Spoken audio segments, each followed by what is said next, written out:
On this week's 51%, we sit down with author Theo Boyd to discuss her book, My Grief Is Not Like Yours, and the various forms that grief can take. The most memorable moments for me early on in my grief are when somebody would just come and sit with me and let me talk if I wanted to, or not talk if I didn't want to. You can just be present with them. It's that simple.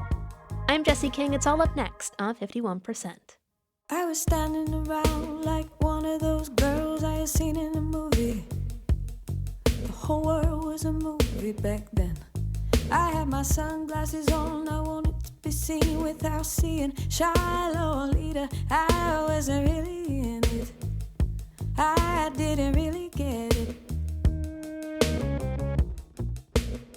You're listening to 51%, a WAMC production dedicated to women's issues and experiences.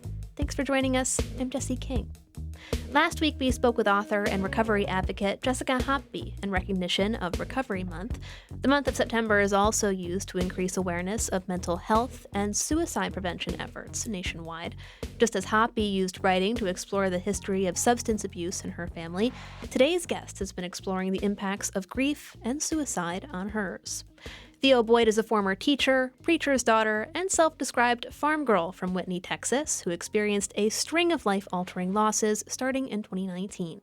That summer, Boyd received a call that her mother had died in a tractor crash on their family farm, and that her father had been the driver. The grief and guilt felt by her father contributed to him ending his own life 3 years later, and in between, Boyd was also forced to grapple with the pain of her husband's affair, their divorce, and the death of her trusted therapist. Boyd's book, called My Grief Is Not Like Yours, is an attempt to process the deaths of her loved ones and those 3 hard years. Combining personal stories and advice from mental health professionals, Boyd offers comfort to those who also find themselves in the throes of complicated grief. Just a warning that today's episode features a discussion on suicide, which might be upsetting for some listeners. It was May the 9th, 2023, when my book released. I felt like I was naked in front of the world. I woke up and thought, what have I done? I have put all my innermost feelings during my grief into a book that I'm allowing the world to read. But it went away quickly. That feeling went away quickly when I got responses and people coming to me at book events saying how much it helped to them. So I realized that putting my vulnerability into this book healed me. It helped to heal me, but it actually is helping others. So regular grief, I like to describe it as you take off work, you go to the funeral, you're a little bit sad, you may go back to work the next day, or you may take a day off, but your life pretty much stays normal. Grief is a normal process for the body. It is just a normal thing that we all go through at some point, whether we're grieving a job, a relationship, a pet, a human. But complicated grief is a disruption in that normal grieving process. And I first heard the word in my counselor's office 6 days after my mother's funeral. My counselor, her name is Gail, I share a lot of Gailisms in my book. I actually dedicate an entire chapter to Gail and what she taught me, and so that I can pass that on to other people. And she was such a phenomenal person. And then, of course, she dies suddenly right after my complicated grief training. Oh. But she was counseling my dad and I, and how she explained it to me is complicated grief. You don't remember where you were to go back to work. Your equilibrium is completely shattered. Your life shuts down. And the week of my mom's funeral, I remember being on an ATV at our farm, just trying to get away and smell the air and kind of clear my mind. And I ran into a plow that was hidden under the weeds, and I busted my elbow open and had to go get stitches. And the next day I backed my car into my sister's car in the driveway. My whole sense of being was off. And so complicated grief is a disruption in the normal grieving process. Your brain cannot wrap your mind around what has happened. And it's like a compass with a broken needle. You can picture that, can't you? A compass and the needle's just going every which way, and you're trying to find your way again. And you have to talk to a counselor that is trained in complicated grief counseling or in your specific type of loss. That is critical to healing, to get back on the road and get your compass going, right. That must be so hard to do. There's even seeking out resources when you're in a brain fog like that. And that's what's crazy. I didn't realize what I was doing was part of the grief until my counselor said, well, you've got complicated or complex grief, which is now known as prolonged grief disorder, PGD. And I've recently heard from some people at hospice that the APA has actually said you can't be diagnosed with complicated grief or PGD until you've had it for 12 months. And I really hope that that changes, because I was diagnosed just 2 weeks after my mom's death. And I don't know what I would have done had I not been given that diagnosis early on, because when you know there's a name for it, you feel like you belong. You feel like you're not alone. I realized when there was a name for it, and I even talk about this in detail in my book. You know, I was writing it on my little notepad in my counselor's office, COMPLICATED, complicated grief. This makes sense. I don't have what just, because I've had a lot of people come up to me early on in my grief. Well, when I lost my mom, I did this. And when I lost, which is really the reason that I titled the book, My Grief Is Not Like Yours, because early on in my grief, well-intentioned friends and family and the grievers that are listening out there, you know what I'm talking about. They're offering you a comparison and trying to help, bless their heart. But what that does to a fresh griever is just push them further into their darkness, and you feel unheard in your grief. So that is why I wrote the book. I did not write the book, Jesse, so that people would just read about my grief. I wrote the book so that people could own that title for themselves and have an outlet for their grief and a way to heal. And that's why I put questions in the book for the reader to journal in their own pain on the pages. And I just was hoping that if I was feeling this way, maybe I can help others that have been feeling this way. Well, I guess that kind of goes into one of my next questions, because, you focus a lot in the book about how no two people grieve the same way. After the death of your mother, did you see yourself grieving differently from your family members even at that time, even though you were all grieving the same person? Yes, and I talk about that. I think it's in chapter 3. I was angry when people were eating. We're Texas. My parents were peanut farmers. We live in Hill County, Texas, and the community really showed up with just tons of food, coming over to the house, trying to console my dad. And for those of you that don't know the story, my grief started July 29th, 2019. I learned that my father had accidentally run over my mom with one of the farm tractors, and they would have been married 50 years. We were just 6 months away from their anniversary celebration. So rather than planning for that, we had to transition and start planning for my mom's funeral. But the community showed up with food, hugs, and love. And I was angry when I would see people at the house eating, because I could not eat. I think I lost 23 pounds in a month. I could not eat. My mom was such a phenomenal cook. And I thought, if I can't eat her cooking and she can't enjoy this food, then I'm not going to either. Now, my sister was the opposite of that. She was eating everything that people brought. That's how she was comforting herself. So yes, everybody was different. But of course, in the book, I just write about what my experience was.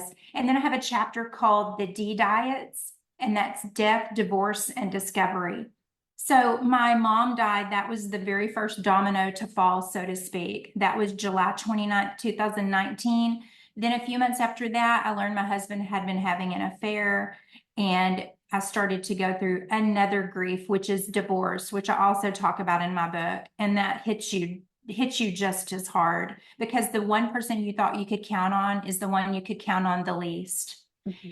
And then a few months after that, my counselor died suddenly, that had been counseling my dad and I through complicated grief. And I was like, God, what is going on? And the last chapter, so to speak, was 2022, Father's Day morning. I went to check on my dad to take him breakfast and surprise him for Father's Day. And I found that he had taken his life. And that was 3 years after the horrible accident. So he stayed with us for 3 years. And I thought, early on, I was very aware that he might do something like that because his grief was so great and heavy. But I kind of dropped my guard after 2, then 3 years. So that really took me back and dropped me to my knees again. But with each grief, I found my way up. And how I did that was chapter 11. It's called More F Words. And I tell people all the time, get more F words in your vocabulary. And I'm talking about friends, faith, fun, fellowship, and my foundation.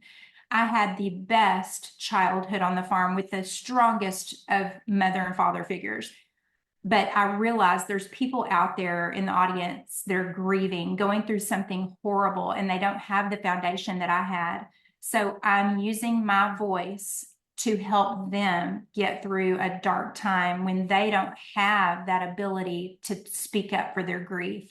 So I'm trying to be, would you say, stronger for those that are weaker in this moment because of my history and my mom and dad and what they brought me up to be. My dad was a minister in the community for 33 years. So I watched him help other people when they needed it. So I feel like I'm carrying on their legacy in the book and trying to help others. That's great to hear that, you've reached this point where you feel like you can pour from your cup and help others. When you were in it, though, you still do have to take care of yourself in some way. How do you go about nurturing and helping yourself? Some wise Gaelisms, my counselor, the first thing she said to me is be kind to yourself, be gentle with yourself. And I didn't know what she was talking about. I was like, what, do you need me to go to a spa day? Do you want me to go get a massage? And now I know 100% what she meant. She was telling me to not be so hard on myself. If you can't get out of bed one day, that's okay. It is okay. Give yourself grace in grief.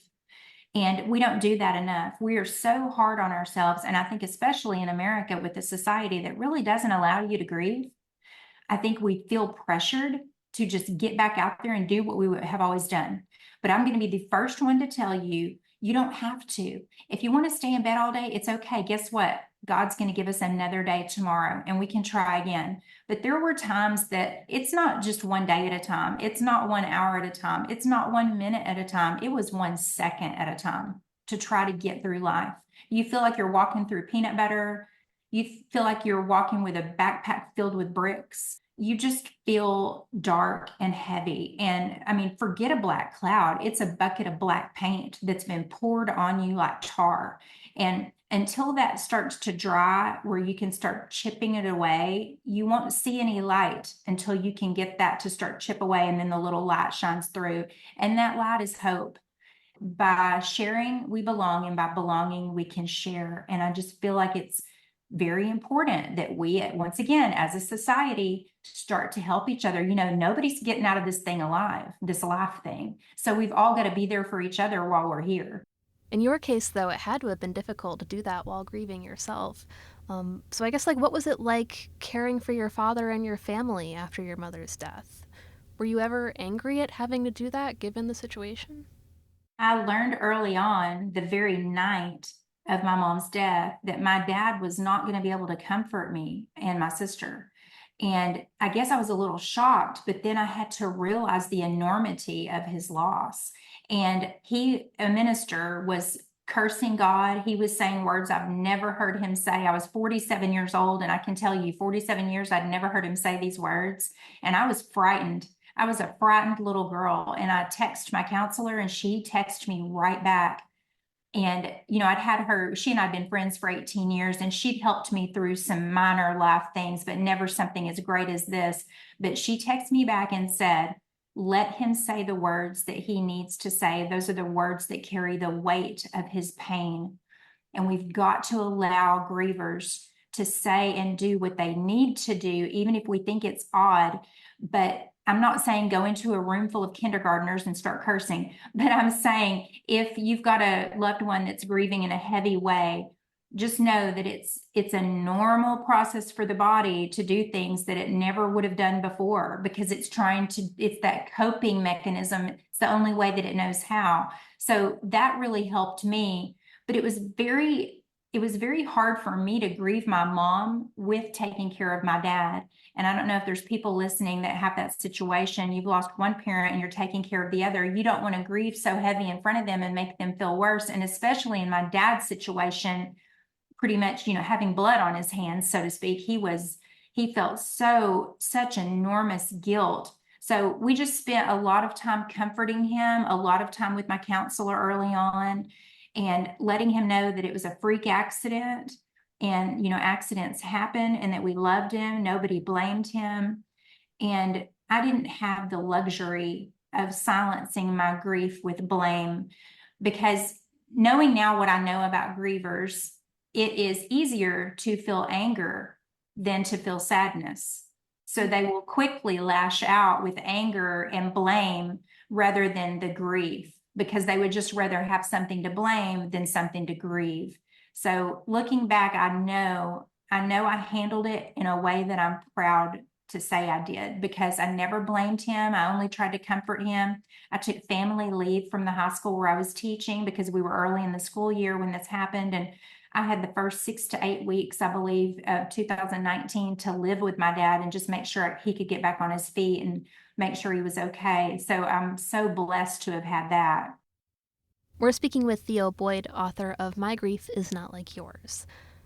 You mentioned earlier that you had hints that your dad was having suicidal thoughts early on after your mother's death.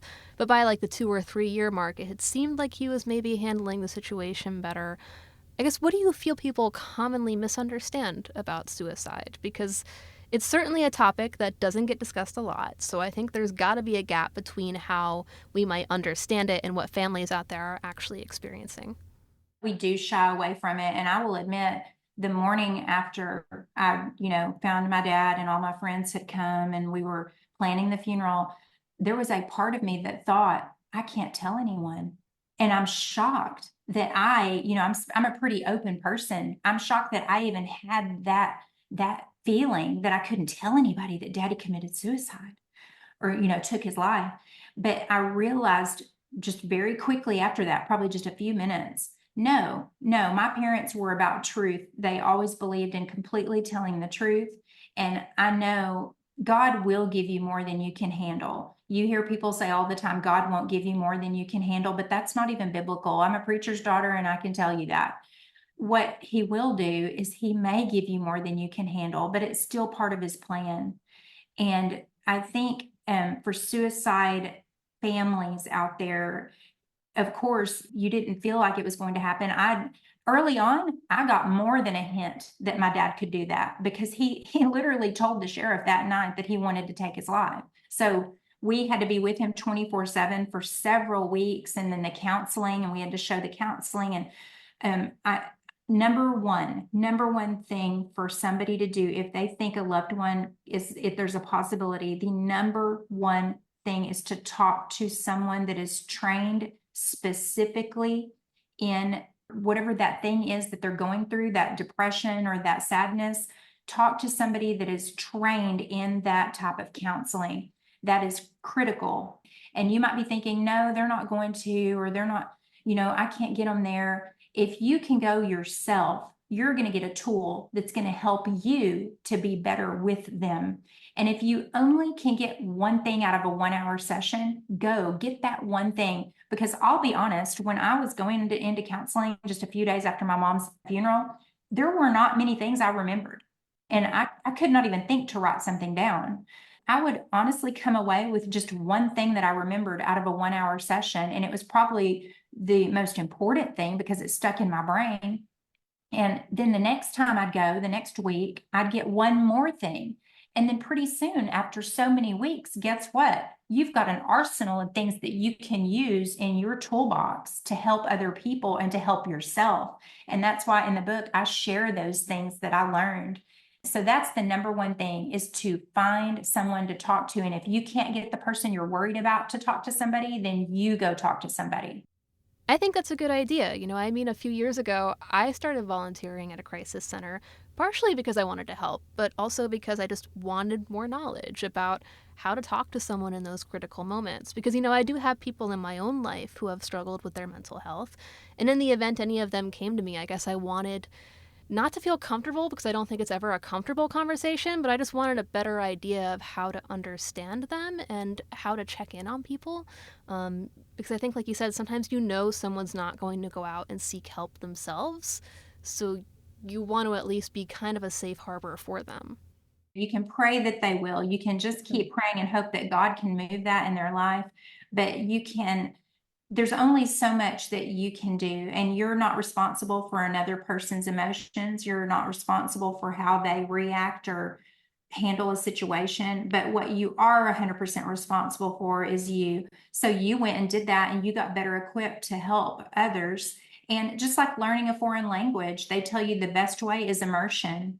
Go to be in that country and learn that language by being fully immersed in it. And it's the same with grief and helping others.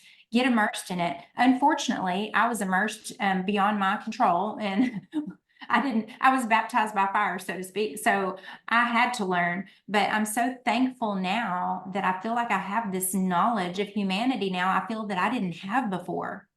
And I'm so passionate about it that I'm actually conducting a research study of grief right now with a company out of Austin, Texas. That's going to be coming out in January. And I'm going to be putting a lot of that research and its findings in my second book, because I want to know what's going on with suicide in America. What's going on with grief in America? What's the state of grief in America? Why are we putting the gag order on grief? You mentioned earlier that you debated whether or not to even tell anyone that your father took his own life. I don't know from experience, but I do think that that's a common fear for families, just, that stigma that's around it, and whether or not to tell people or even include it in something like an obituary. I struggled with that. And I had some friends say, no, I wouldn't say that. But I just wanted people to know. I wanted them to know the enormity of his pain, because that showed the enormity of his love for my mom. To me, it's a beautiful love story. When I'm at a book event and they come up and say, what is your book about? I'll say, well, I saw you looking at rom-coms over there. And my book actually does have a lot of funny parts, because my dad was a very funny individual. But it's a beautiful love story. And I wish that obituaries did say, I wish we could just be open enough to say that, because I feel by not saying that, we're trying to hide something. We need to honestly address it and hit it head on and say what it is, so that we can kind of move on and maybe be a society where there's not as many suicides happening. Well, Theo, thanks so much for sharing with me. Before we wrap up, I wanted to ask, what do you remember most about your parents? How do you remember them today? My mother was deaf. She was profoundly deaf from the age of 18 months old. She lost her hearing to a high fever. She learned not sign language, but she learned how to communicate at the age of 10. So until the age of 10, she did not speak. She only communicated with body language and hand gestures. But she did, at the age of 10, learn to communicate. And she actually spoke and had a wonderful, successful life after she learned how to write and read. And so what I tell people all the time is, you wonder what you can do for a grieving individual. What can I do? What can I say? What can I get them? The number one most important thing you can do for a griever is just to be present. My dad was a very tall, 6'4", charismatic individual. When he entered a room, you knew he was there. He commanded the room. He was the Charles Ingalls, I like to say, of Hill County. My mom was quiet, soft, gentle. She was kind of taking up a very subtle section of space. And we would get back from an event where my dad would be the guest speaker, and he would be, you would think he would have known everything, right? He would look at my mom and say, Sue, that was my mom's name. And he'd say, who is that? And what was that? And do you remember that? And my mom knew every single thing that happened in that room, who was there, what they said, and what went on. She could not hear a thing but 5% with her hearing aid on. Yet she knew everything that was going on, because she was an expert at being in the room and being present. And I have a chapter in my book called In the Room, where I talk about their presence and how important it is to be present, and how I was present with my mom the last time in the room at the funeral home. But I think we need to stop thinking it's some big grand thing we've got to do or say, when the most memorable moments for me early on in my grief are when somebody would just come and sit with me and be with me and let me talk if I wanted to, or not talk if I didn't want to. So don't think you've got to do some great thing out there, everybody. You can just be present with them. It's that simple.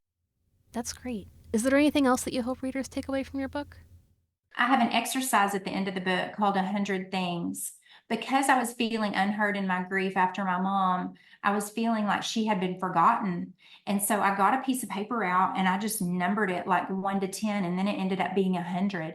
And I started just writing things about my mom. And I share this in the book and I tell you how to do it. It's very simple. And I just started writing, my mama loved me. My mama loved daddy. My mama loved the color blue. My mama loved to pick pears. My mama loved to sew. And I just started writing all these things about my mom in no particular order, just top of mind, whatever came out. And all of a sudden I had 100 things about my mom. And I've had people say to me that they've done that for their daughter that was living and went off to college and sent it to her. So, the 100 things is a very helpful exercise no matter what loss you're going through. And it can be for somebody you haven't lost, just as a nice way to tell them, these are the things I think about when I think about you.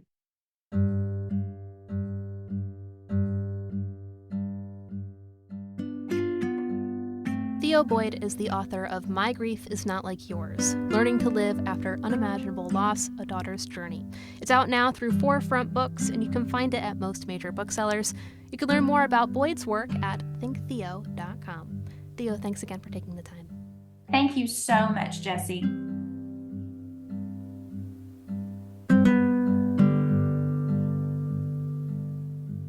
If you or someone you love is in crisis, know that help is available.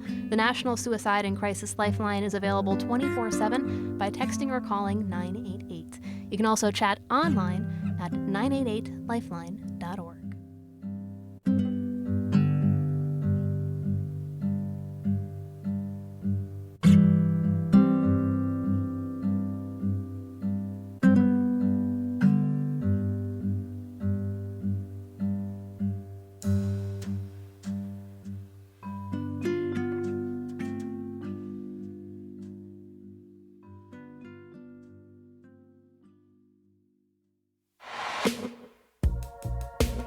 Thanks for listening to this week's 51%. 51% is a national production of WAMC Northeast Public Radio based in Albany, New York. It's produced and hosted by me, Jessie King. Our associate producer is Madeleine Reynolds, and our theme is Lolita by the Albany-based artist Girl Blue. Just a reminder that you can listen to 51% anytime at our website, wamcpodcast.org, or wherever you get your podcasts. And you can stay in the loop on all of WAMC's shows by signing up for our weekly newsletter, Airwaves, at wamc.org. We hope you'll join us next week. Until then, I'm Jessie King for 51%. I was every single girl, I was nobody else, I was so sure of myself. I was 15 and a half, he was a hollow laugh. And I lost my cool somewhere along the way. The nightmare down the hallway, I had to learn how to look away. I lost my